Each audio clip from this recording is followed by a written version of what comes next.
Going into Chasm, I knew that it had some sort of procedural generation in a Metroidvania style, and it took a long time to come out. My only experience with the game was briefly at a PAX East many moons ago, and since I played it had likely undergone numerous changes owing to the 6-year development of the project. Eschewing the baggage of a long in stasis Kickstarter game might be difficult, but if you focus on just what Chasm is when it launches on Nintendo Switch, you'll uncover a loving ode to the Koji Igarashi-led line of Castlevania games from the early 2000s that sets itself apart from similar fare with great controls and a distinctive take on procedural generation. First things first, Chasm, despite what we've all come to expect from the phrase procedural generation, is not a roguelike. It has a consistent, semi-linear adventure that fills in the margins with freshly generated rooms. So the overall structure and path is the same, but the experience is varied enough to make replays feel a little more different each time you go through it. While I was aware of this hook while playing, the level design never made me painfully aware of the generation. I experimented playing the opening hour with other variations, and while a part of me feels like maybe it would have been better off with a consistent world, the idea works well. If you're one to replay games, this element of Chasm makes it immensely replayable. Each return is warm and familiar, but different enough to feel fresh. However, all that replayability would be junk without the rest of the game being strong. Thankfully, it very much is. Your hero journeys to a town that has been decimated by monsters, so he hops down the titular chasm and explores caverns and ruins to save the villagers.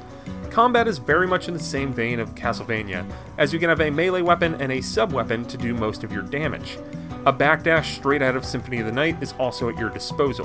The melee and sub-weapons come in all shapes and sizes, with the melee options including swords with long windups, quick-jabbing daggers, and long-range whips. These sub-weapons are almost identical to those from Castlevania, with daggers, arcing axes, and molotovs that are basically holy water. The combat isn't overly complex, but thanks to the variety of weapons, armor, and gear, it can be customized to fit a variety of playstyles. Exploration in Chasm is rewarded greatly, as taking the critical path can often miss out on the trapped villagers and their various requests. As you find villagers, they settle back into their old roles in town, giving you a wider breadth of options to unlock items, weapons, and much more. Villagers have their own side quests that can then unlock more stuff. It makes for a nice gameplay loop, because even when I wasn't that sure about what to do next to further the main story, I seemingly always had new areas to explore and uncover.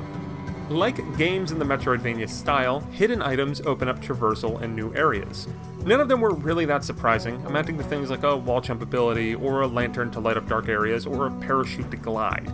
It's still cool having that aha moment and going back to old areas with a new ability, but it felt more like checking a genre trope box than anything else. That's my biggest knock, and it's ultimately one that doesn't bother me all that much because everything else about Chasm feels so dang good.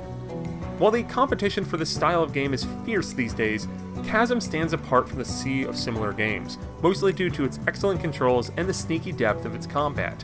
This world is a joy to get lost in, and thanks to the unique take on procedural design, it offers a multitude of ways to re-experience the game even after completion.